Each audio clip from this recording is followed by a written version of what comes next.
Well,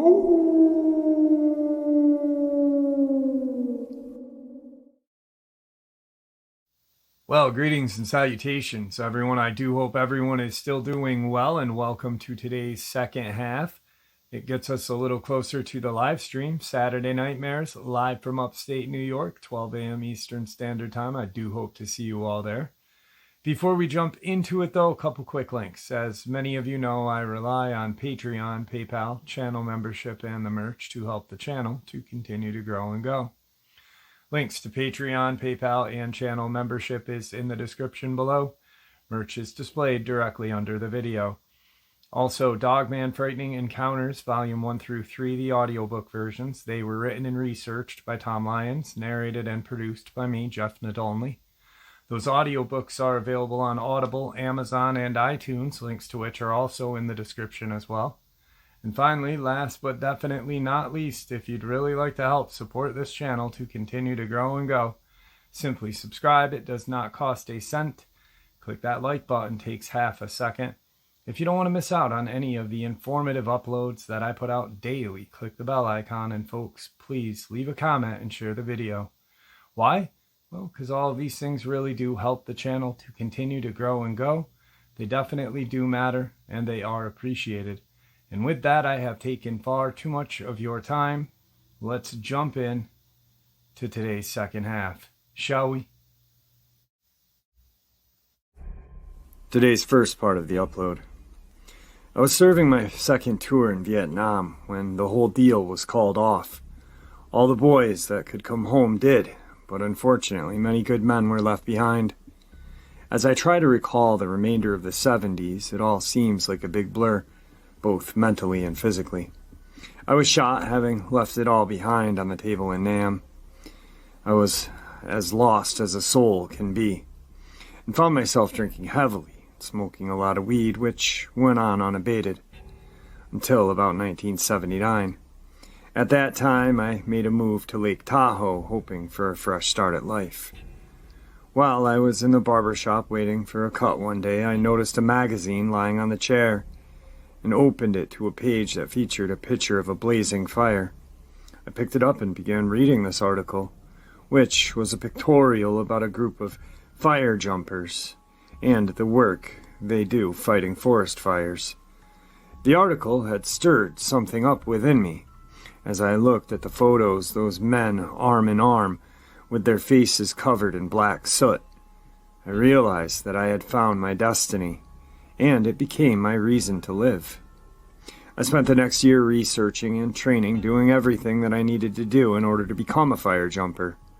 The reality was that I already had my foot in the door, thanks to my Army training. I'd been on several hundred parachute jumps, and I was still physically fit, but during the year of training, I bolstered my fitness even further. On top of all of that, I was a certified field medic. Thanks to my training and experience, I was welcomed into the team in the northwestern United States. Now, fire jumping can be incredibly dangerous. We're dropped into locations where a severe fire is believed to be heading based on terrain, fuel supply, and direction of the prevailing winds.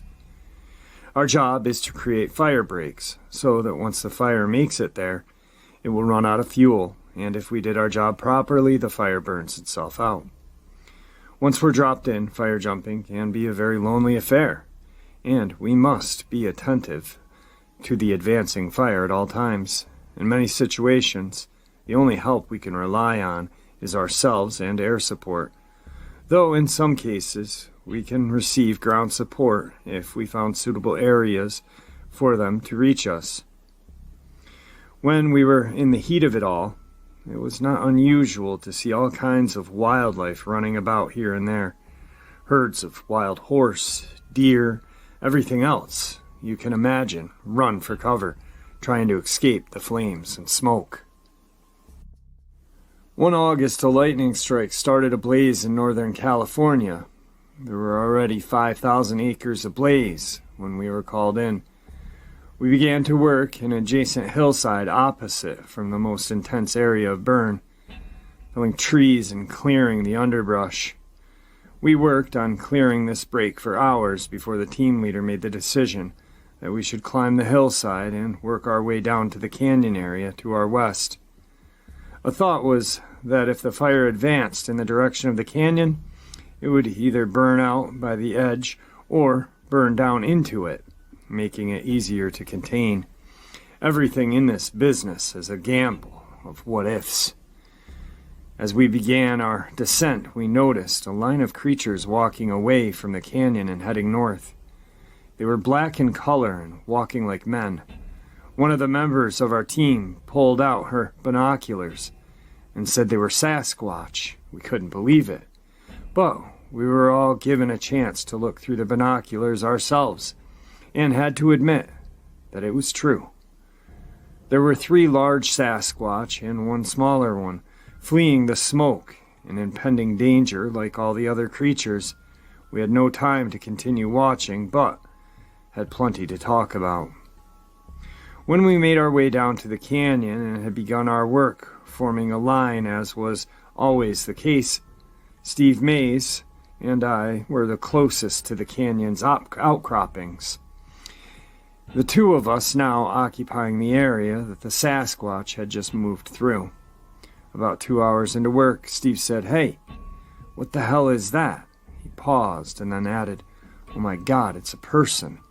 Or what's left of them anyway." We both laid down our tools and motioned for the team to come down to where we were.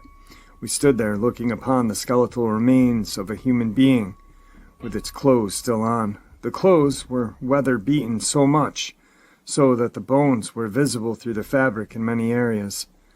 The skeleton seemed to have been there for quite some time and was wedged between 2 large boulders. As we stood there, we all started realizing that something was not right. The body had a collared shirt on, but according to the direction of the boots we're facing, the shirt was on the skeleton backwards. After a minute, one of the men pointed out that the shoes were on the wrong feet as well, and there was also no skull present. We wondered who the hell would walk around in the middle of nowhere with their shirt backwards and shoes on the wrong feet.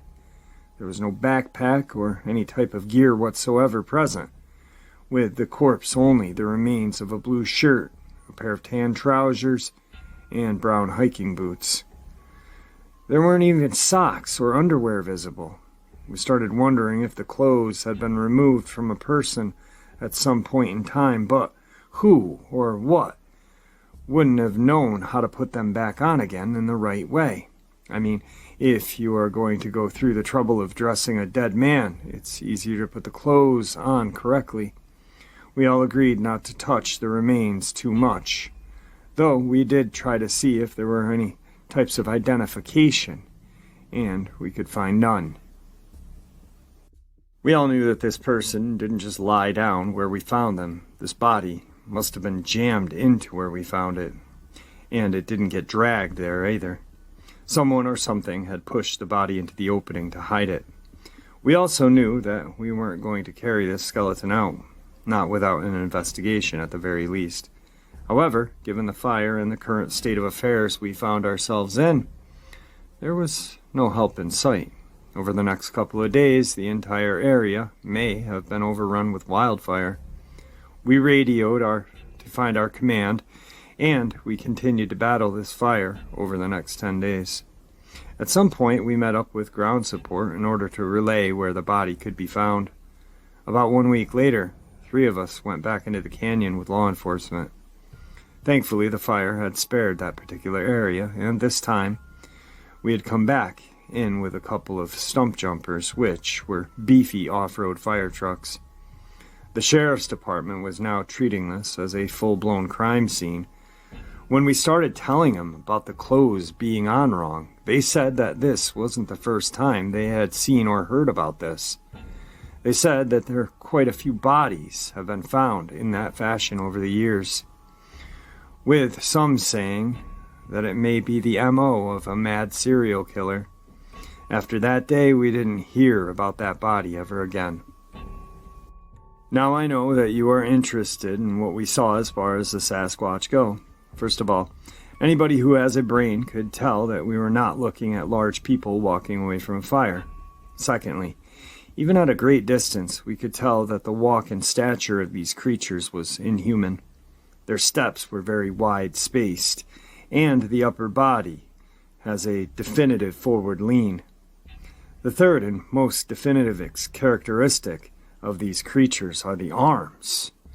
They were long, swung forward and backward when they walked, moving very slow and deliberate. You could also see that when they turned or twisted their upper body, the arms would flail outward, seemingly almost like the movement of a carnival ride that was the twirling swings hanging on chains. It was very distinct.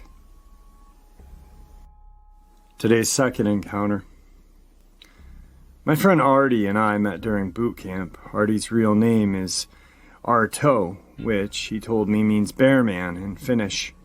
I thought it was rather remarkable that his entire family was pure Finnish heritage. All of his family had migrated to the United States in the late 1800s and all lived together in the Upper Peninsula of Michigan in Alger County. During boot camp, Artie and I hit it off well. Whenever we could get a moment to sit and talk, we did. Over time, I learned that he and I had quite a lot in common. The two of us shared a great love for the outdoors. We both fished, and we both liked to shoot. However, he was a hunter, and I had never hunted per se, preferring to spend my time shooting sport clays. During this time in the service, we agreed to visit each other on our home turfs after the military gig was finished. In the summer of '85, I packed up my truck and headed to Artie's house in Michigan. I'd made a point to pack my 12-gauge semi-auto Beretta, which Artie had advised would be needed for protection. When I asked him what we would be protecting ourselves from, he said that bears were the primary problem. I thought that was fair enough, though I wondered what else may also be living there.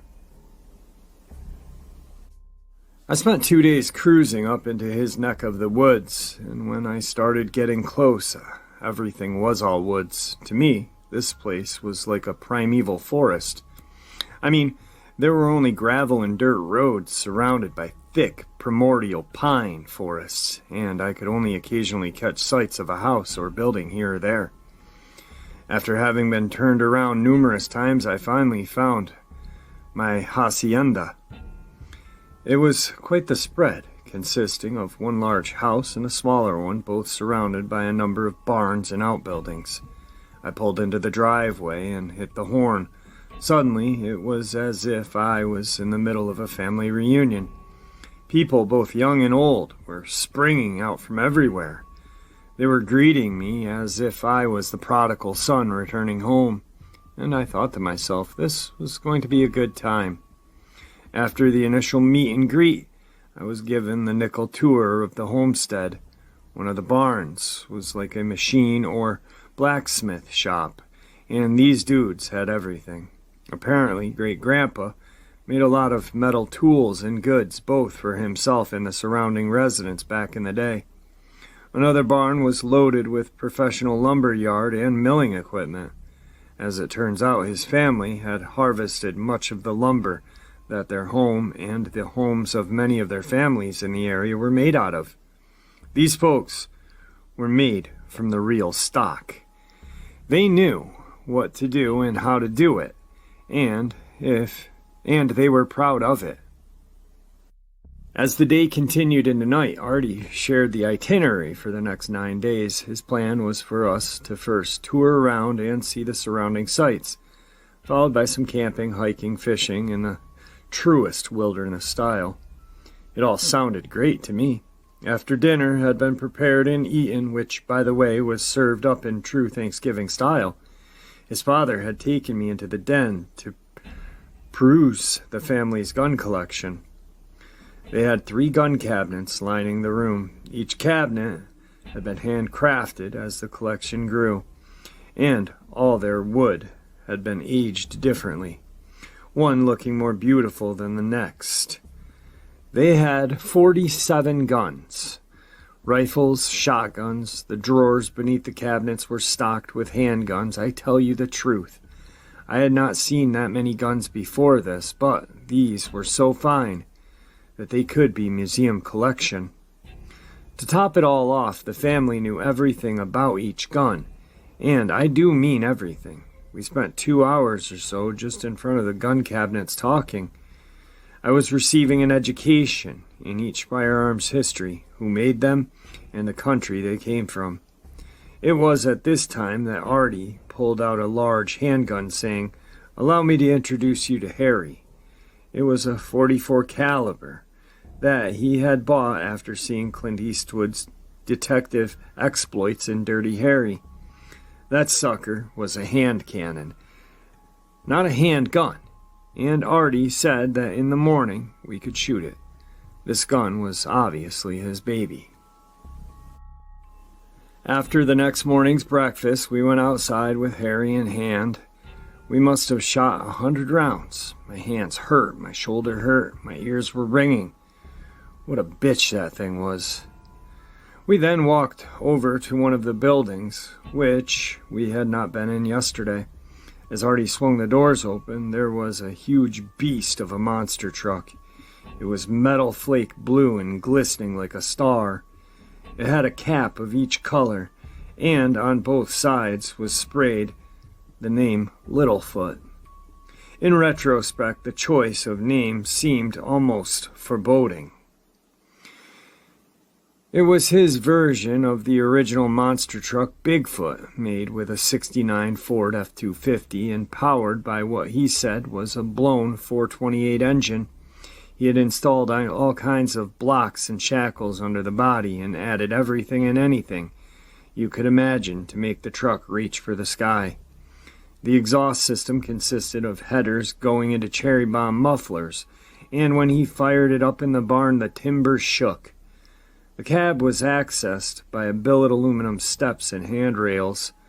This truck was like an adult carnival ride. It was unbelievable, and for the duration of my stay, Littlefoot was our primary mode of transportation. Artie took me everywhere, and I learned everything there was to know about the region.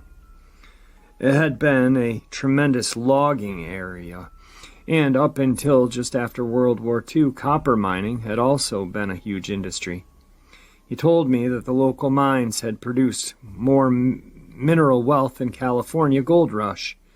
He also said that the forests were packed with black bear, wolves, moose, deer, gray fox, red fox, bobcat, porcupine, hare, rabbit, and everything else you could imagine. No wonder he told me to bring my shotgun. We took a boat ride to see Miner's Castle and the Pictured Rocks, which were gigantic and beautiful glacier formations. Most of what we were seeing and doing was in the area called Musen. He brought me deep into the areas of woods there. I don't remember if all of the forest was called Hiawatha or just a section of it, but it really doesn't matter. All of the woods were the same, vast and dense, without a soul to be seen. There were waterfalls, both small and large, located here and there. Artie said that something like 2 or 3% of the state's total populace lived in this area. Even though it represented a third of the state's total landmass, people were a scarce commodity here. After 2 days of running around and having a blast, we returned to the homestead to prepare for our camping, hiking, and fishing adventure.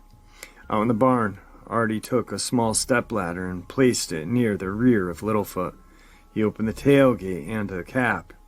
He had already hooked us up with everything we needed in the bed. There was a fire extinguisher, a shovel, a chainsaw, a first aid kit, and a variety of ropes. He said that one of the ropes was to hoist our perishable foods into the tree so that the area's bears wouldn't get wind of them. He also had 2 large water jugs, the kind you see at Little Leaguers games, and a large cooler that we were going to fill with ice. The rest of our supplies were canned items and some dry goods, as well as a case of Gatorade and more than a few brews. On the interior sides of the bed, Artie had built some racks made of wood. On one side there was a rack for long guns, and on the other side there was a rack for fishing rods. He had already put a pair of fishing rods and several spinning rigs. He even had electric winch on the front and rear of the truck. Hanging around here was like being in the fire department. Having prepared ourselves with everything humanly possible, we took off. Artie said that we were heading into an area near Train Lake and River. The way in was fairly long, consisting of a decent dirt road which led into some real four-wheeling paths. We had to break out the chainsaw in the truck on 2 occasions to clear some downed timber from the trail, and it was clear to me that no vehicle had been in here for a real long time. The trees we had cleared must have been laying for years. The whole traveling ordeal took us about 2 hours before we finally reached a small, somewhat clear area where we could set up camp. Now, when I say clear, it was more or less an opening in a standing pine with debris scattered everywhere. Artie said that many areas had been replanted after the logging industry had ravaged a fair amount of forest, which led to a hodgepodge of young and old pines occupying the same space. We set up camp, dug a fire pit, which really didn't take us much time at all. Once we were done, Artie said that there was still plenty of time left in the day for us to head down to the river and catch some trout. So we grabbed the fly rods. Artie took Harry and I grabbed my shotgun before we started walking, and walking, and walking. Just so you understand, at this stage in my life, a long walk for me was going in and out of the mall, with a 2-mile bike ride sprinkled in from time to time. My legs were shot, but Artie told me that we're getting close to our destination. He knew this because the forest started to tighten up. There were a lot of smaller trees and brush as we got closer to the water source, and there was no longer anything resembling a trail. We're looking for breaks in the growth and fighting our way through the bramble when we suddenly broke free of it all and spotted the river. Now, we are not talking about the Colorado here. You could easily walk across this river. In fact, as I looked up and down as far as I could see many of the tree branches flanking the river's edge, and not more than 8 or 10 feet from touching the branch on the side. Additionally, this river was strewn with wooden rocks. It was relatively calm flowing water, and as I began to focus on the surface, I could see that there was plenty of trout to be had. We began fishing. The 2 of us were using terrestrials, which are flies that are tied to look like a variety of insects. Because of the tightly spaced trees, you really couldn't cast much from anywhere near. We were more or less flipping and mending the flies into position. We must have been fishing quietly for several hours, enjoying the company of ourselves and the fish. It was really beautiful, and I was more relaxed here and now than I had been in a long time. I'd almost zoned out of existence when I started to hear a loud rock clinking noise. To me, it sounded as though it had to be very close. I turned my head to look at Artie, and we made eye contact. He shrugged, we kept fishing, and the sound kept happening. It sounded like 2 rocks clanging together against something big being smashed. There was a distinct crunch. It reminded me more of breaking of a mussel shell than a clamshell, since the mussel shell is much softer and thinner and makes a more crunching sound when broken. As the sound continued, the 2 of us began to slowly walk towards each other. I was trying to look in the sound's direction, but because of the tightness of the river with the overhanging branches and the river's curvy nature, it was impossible to see very far. The source of the noise could have been 40 feet away, and we still would have been unable to see it. When we got close to each other, we whispered so quietly that we might as well been lip-syncing. Artie thought it may have been a moose antlers clacking together, and that the noise may well have been further away than it sounded. Somewhat reassured, I slowly moved back into the pool I had been fishing in, but this time I made a point to position myself a little closer to the bank in my 12-gauge. After a while the noise stopped, but now I could hear something moving about in the brush, and it started to freak me out. I could see Artie craning his neck as well, fighting to see movement in the trees. We came together again, deciding to wait it out a little bit longer, then split, hoping that whatever was moving around would head out. As we began fighting through this brush on the way out, I was really on edge. I expected something to get the jump on us at any moment, and between holding the gear and shoving trees around, there wouldn't be much time to mount and shoot if need be. I started to think of my old friend Dave. I had met Dave, or Fat Dave as I called him, in the parking lot by the lake.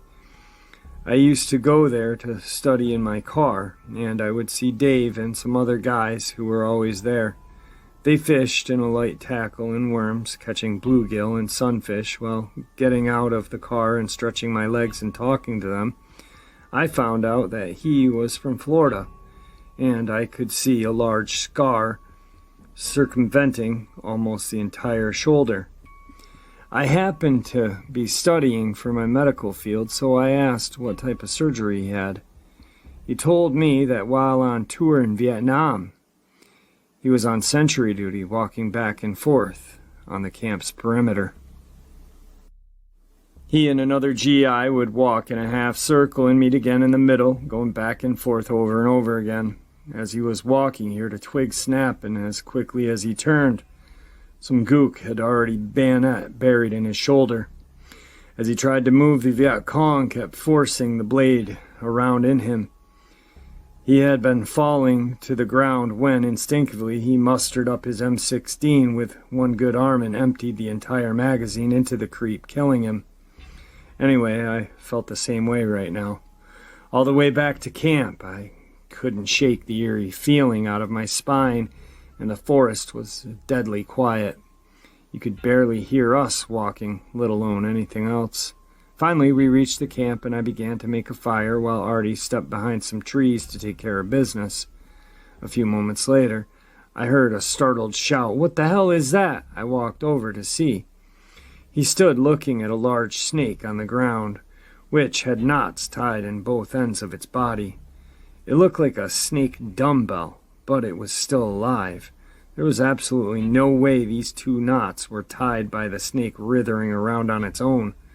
They were as tight as a rope knot. Taking into account the shortening of the knots, the snake must have been 6 feet long. We couldn't help but wonder who or what might have been in our camp while we were gone. The entire thing was mind-boggling. Artie took the snake and flung it into the woods, saying that it would make a good meal for something. Now, maybe it's because I'm somewhat of a city boy, but I couldn't see how Artie could be so stone cold and unmoved about this thing. After spending a night around the campfire bullshitting about everything and anything under the sun, we stoked the fire one last time and crawled into the tent. I had my semi lying by my side, and Artie had Harry next to his head. Artie was snoring, but I couldn't sleep a wink. I was too busy thinking about what happened during the day. Sometime during the night, I started to hear some grunting and grumbling sounds outside of our tent. It was hard to tell if they were near or far until a large shadow was cast between our tent and the fire. After a few moments, the shadow had completely darkened our tents, followed by a large, deep growl. With this noise, the top of the tent started to move downward. Artie stopped snoring. With my eyes fixed on the shadow, I grabbed my shotgun, and before I could even think about shooting it, Artie sat up and squeezed 3 consecutive rounds right through the tent. The flash and concussion was unbelievable, and the smell of cordite and smoke filled the confines of the tent. Whatever this was let out a scream, which I can only describe as being that of a T-Rex. It was so loud that it shook me. The side of the tent was burning, and the shadow had vanished.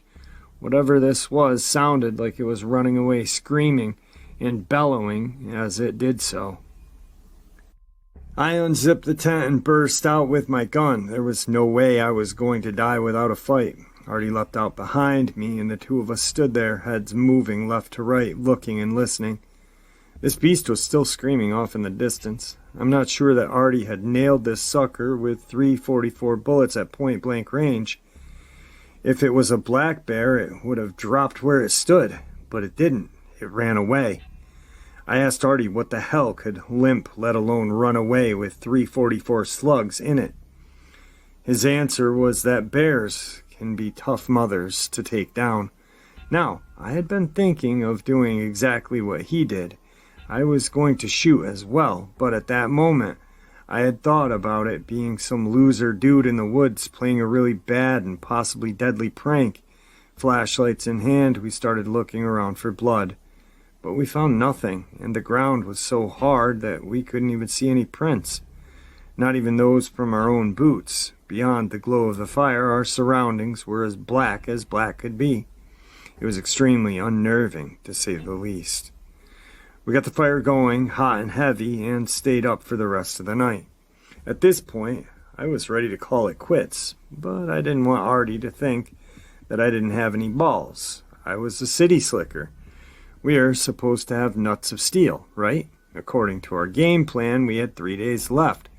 So in the morning, Artie, seemingly had brushed off everything that happened during the night, suggested we head over to the lake today. So we grabbed our spinning rods and guns and headed off to the closest side of the lake. This time his direction took us through a marginally more open track of woods until we got near the lake. Then the undergrowth thickened up like it had been by the river. At any rate, we positioned ourselves along the lake's edge and started to throw some poppers and spinners, getting into some fairly decent action quickly. The sun was out on the lake, and it was nice to be out from under the canopy of pines. While we were fishing, I noticed something large and dark in color peering in and out of the brush along the far side of the lake, first in one place and then in another. Every time it appeared, I pointed in its direction, asking Artie to look. Despite all of my prompting, he saw nothing, but I definitely saw something that was alive and moving, and I couldn't get my mind off the campsite incident of last night. We must have been fishing for about 6 hours or so, taking a few food and drink breaks in between, when Artie said that we should head back and maybe do some little variety hunting before sunset. It sounded like a good idea to me, so we began the long walk back. By this time, we had gotten back to the vicinity of camp. We had been gone about 8 or 9 hours. As camp came into view ahead of us, I couldn't believe what I was looking at. The entire campsite, including the truck, had been ransacked. There were things thrown in the trees. Our cooler was completely flattened on the ground. It looked as though a steamroller ran over it. Cosmetically speaking, the truck was in ruins. The cap looked like a tree had fallen on it, and both the side windows were blown out. The cab had been smashed down so severely that we couldn't open the driver's side door, and there was no evidence of a log or anything that would or could have done this degree of damage. The tailgate was partially torn from its hinges and bent under the rear bumper. The front winch was torn completely away from the truck. 9/16 bolts and washers ripped cleanly out of the steel, and the other winch had all of the cable pulled out of it and was completely detached from its housing. Both of the aluminum steps were torn off, and we were only able to find one of them. Even then, it was in its mangled state. Thank God the cab had not been opened. The front of the hood from the grill inward looked as though it had been hit with 3 or 4 blows from a 12-inch wide tree trunk. I say this because I have no other way to describe what I was looking at. And having said as much, there wasn't even a single indicator such as bark chips or even any marks on the vehicle, which would have shown that part of tree had actually been used to wreak the destruction. There were no small dents in the truck, just large, long, wide blows on the metalwork. What bothered me most of all was the type of power that would be needed to flatten the large igloo cooler, and the fact that the large bolts had been torn away from the truck. leaving a reverse dimple where they had been in the steel. It was insane. Whatever did this was not an individual or a group of individuals. No man could have done this. We said nothing to each other. There was nothing to say. We simply stood there, aghast. I jumped up into the bed of the truck and tried to push up on the broken cab in effort to open things back up a bit. I was forcing my back against the broken roof of the cab, and as I worked my way into position, I noticed something very odd. Caught in the very end of one of the cracks in the fiberglass was several very long, dark-colored hairs. It looked as though something with hair had lost a few while their bodies slid or dragged off the roof. I showed them to Artie, and he said nothing to me. These strands were like 8 to 10 inches in length, which was way too long to be a bear. We gathered up all of the stuff we could and shoved it under the remnants of the cab of the bed. We grabbed the tailgate and flexed it back and forth until we could twist it up onto the bed. When we came into camp, everything in the truck had been neatly organized, and as we were about to leave it, looked like an open trash can. Artie climbed up into the cab from the passenger side, which was not an easy task without the step, and started brushing the shattered glass off the seat. The truck started right up, and he let it run. I guess about an hour had gone by since we came back to camp, and it was time to get the hell out of here. It was a long ride in, and it would be a longer ride out. As we left, I couldn't help feeling really bad for Artie in numerous ways. After all, I came in his invitation, and now his truck was in ruins, and we were leaving with our tails between our legs. What would his family think? What would anyone think? When we finally got clear from the woods, we started heading down the road. At some point, we saw a cop coming the other way, and Artie waved him down. As he stopped, I couldn't see him because of the truck's height, and the fact that he was on Artie's side. I heard him ask what had happened to us. Artie shut the truck down and jumped out.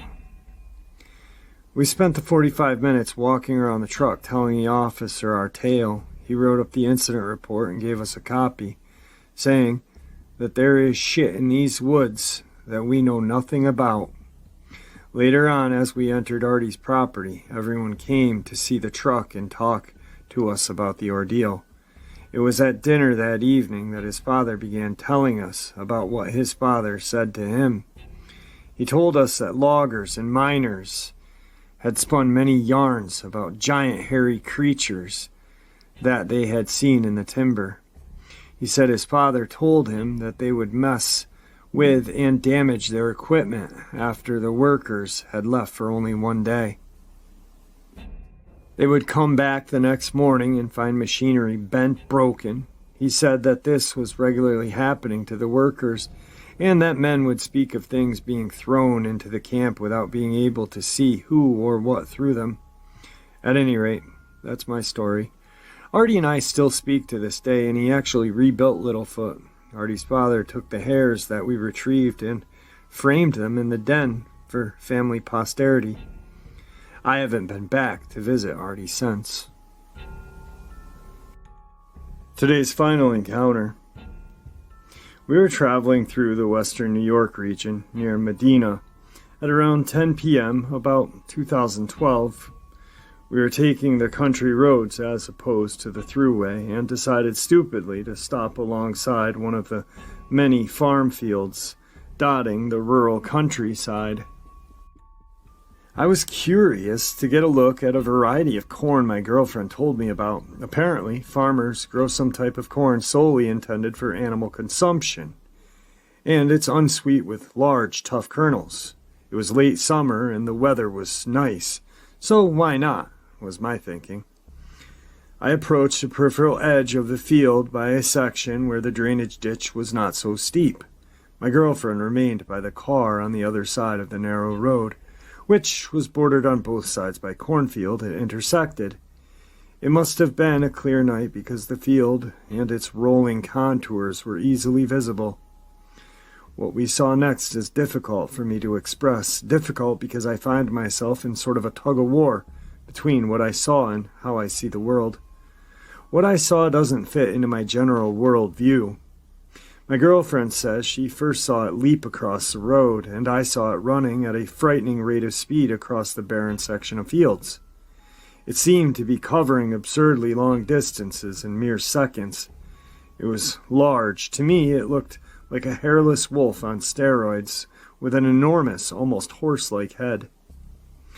It made absolutely no sound that I heard, and as it traversed the field, it barely seemed to touch the ground. Its 4 legs looked parallel to the ground when stretched in full stride. I was so taken with what my eyes were seeing, like not knowing what I was looking at, and in the moment thinking, that can't be real. I'm misinterpreting what I'm seeing. It was hypnotic. My girlfriend claimed she was screaming for me to get into the car while I continued to watch this thing run, beginning to realize that if my judging its speed correctly, it could change directions and be upon us in several seconds. My girlfriend says that only after she said my whole name sternly did I acknowledge her and rush to the car. I still don't know what we saw.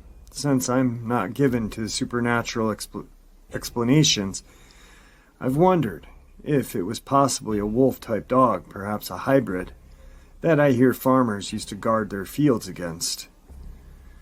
My girlfriend insists that it was no dog or even a wolf. Its size and speed completely preclude the possibility, in her opinion. It never snarled at us, but being that I was so utterly transfixed by it, my girlfriend maintains that I was oblivious to the danger we were in. She actually said a prayer after discussing the event. I'm reluctant to offer guesses of its dimensions. I scrutinized it from distance while it trekked across the barren section of land, so it's difficult to get a good sense of scale. Maybe 7 to 9 feet. I'm really not sure, but it's the largest dog I've ever seen. Its snout was too pointy to belong to a Great Dane, so I'm at a loss. I've considered calling a commercial farmer from there and simply asking if they use large dogs to patrol their fields, or if they've heard of a practice being employed by other farms in the area. Honestly, it seems unlikely just because of the potential for lawsuits if it attacked a stranded motorist, and the lack of any predators in the area. Who would steal some stalks of corn meant for animal feed? But who knows? And there you have it, folks. I hope you all enjoyed tonight's second half as much as I enjoyed sharing it with you. I'd like to thank you all for supporting the channel. It is, after all, your support that helps the channel to continue to grow and go, and honestly what gives us all a place and a chance to share our experiences and theories judgment-free. Everyone is simply treated with the respect that we deserve. Please stay safe, happy, healthy, and ever vigilant, keeping an eye on our children, pets, family, and friends. These creatures are real. These events have happened. Share that information with the people you love and care about, and it may just help save their lives someday. Until next time, never stop asking questions, never stop searching for the truth, and God bless.